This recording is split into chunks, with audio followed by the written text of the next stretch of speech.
In February 2013, Paris witnessed a seemingly perfect heist. Two robbers stole jewelry worth 3 million euros from a Diamond Corporation's boutique. The thieves executed their plan with precision, leaving no clues for the police to follow. However, they overlooked the luxurious crown created to mark Queen Elizabeth II's 60th anniversary, which was the boutique's main treasure. It appeared that the thieves had gotten away scot-free, but a year later, they made a crucial mistake. What was the fatal error that led to their capture? This is a replica of the crown of the British Empire. The crown, with its 4 crosses and heraldic lilies, is an exact replica in form and construction of the original created for Queen Elizabeth II's 60th anniversary. The crown itself is a treasure, made of yellow gold and adorned with nearly 1,000 diamonds. The central stone weighs 73 carats and is valued at a fortune. In February 2013, this crown was on display in a jewelry store and narrowly missed being stolen by the criminals.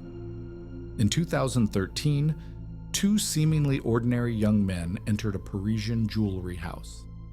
However, it turned out that they were not there to shop, but to carry out a well-planned robbery. That day, the crown was on display in the Paris jewelry house, but the perpetrators were not interested in this crown because it would be challenging to sell such well-known jewelry on the black market. The boys were after the diamonds. The robbers, Youssef Fofana and Dominique Velaka, were armed. At gunpoint, the salesperson had to open the display cases. The robbers worked swiftly and efficiently, stealing diamonds worth over 3.5 million euros in just a few minutes and then disappearing without a trace. They descended via a service staircase, exited through the other side of the shopping center, and vanished without a trace. The guards carefully reviewed the surveillance cameras, but it was of no use as the men had no distinctive identifying features. One was wearing a cap, and the other, it turned out, was wearing a wig. Moreover, even the staff and visitors did not immediately realize that a robbery had taken place. It was only discovered after the fact. At that time, the robbers got away with it, and they were never caught. However, it seems that even such a significant haul was not enough for them. In November 2014, they decided to test their luck again. The criminals targeted another jewelry boutique, this time armed with an entire arsenal of firearms and 3 pairs of handcuffs. This time, the criminal's cousin and his partner, who had successfully robbed the first jewelry store, joined the crime. They carried an AK-47 assault rifle and a grenade, and their faces were covered with masks. When the robbers were sure that there were no guards nearby, they ordered the visitors and staff to lie on the floor with their hands behind their backs. There were not enough handcuffs for everyone. The men hesitated, and this delay proved to be their downfall. Apparently, someone from the store's staff had pressed the alarm button. While the robbers were emptying the display cases and filling their bags with jewelry, police sirens could be heard. They realized that it would be difficult to escape through the main exit, as the police had already arrived at the crime scene. So they left through the back door. As they tried to flee from the police, shots were fired, and one of the criminals was injured. Inside the building, the robbers took a pregnant store employee hostage. While one robber started the motorcycle, the other kept the girl in his sights. They eventually let her go. The criminals could not escape the police chase. They fell opposite a hairdressing salon and decided to hide there.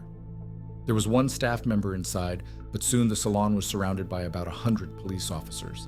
After 2 hours, the robbers came out with their hands up.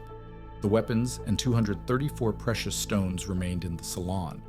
Experts estimated the value of the loot at 8 million euros.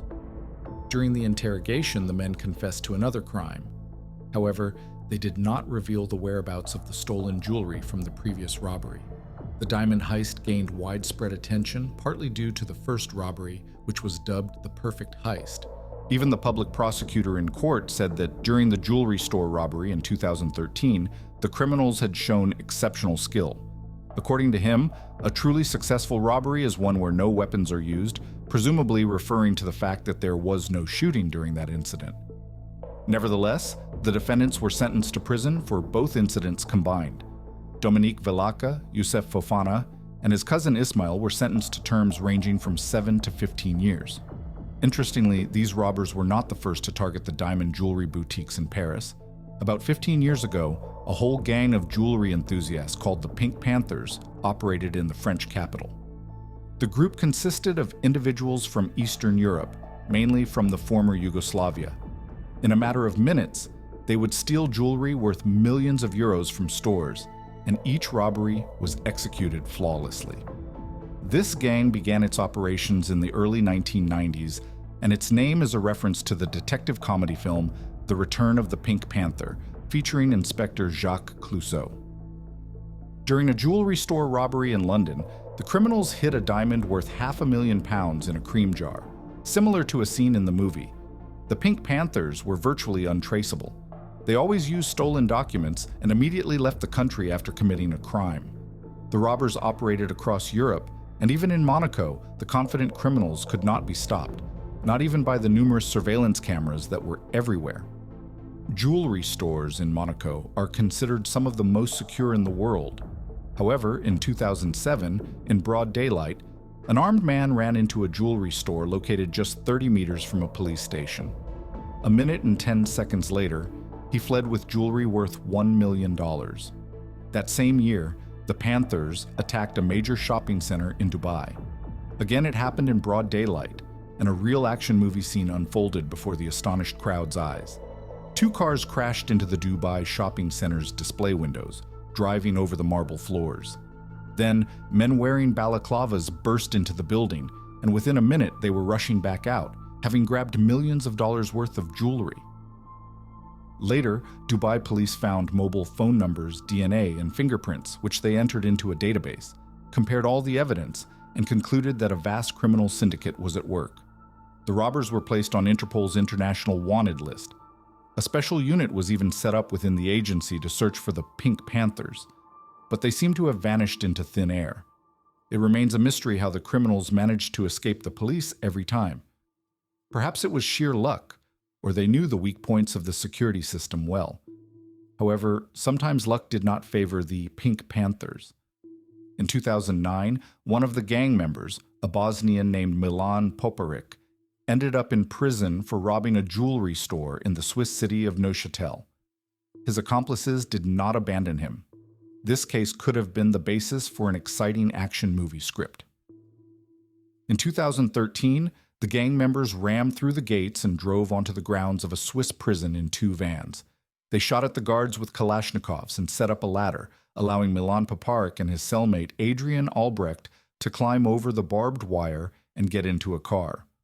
The second van, belonging to the Pink Panthers, was set on fire, drawing the guards' attention, and the criminals were able to escape unhindered.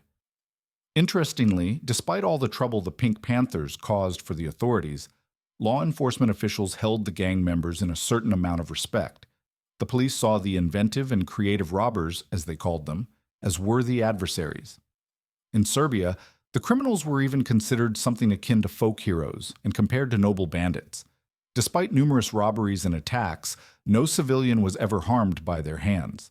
In total, during the existence of the Pink Panthers gang, Interpol officers managed to arrest 90 of its members. The last arrest took place in 2016.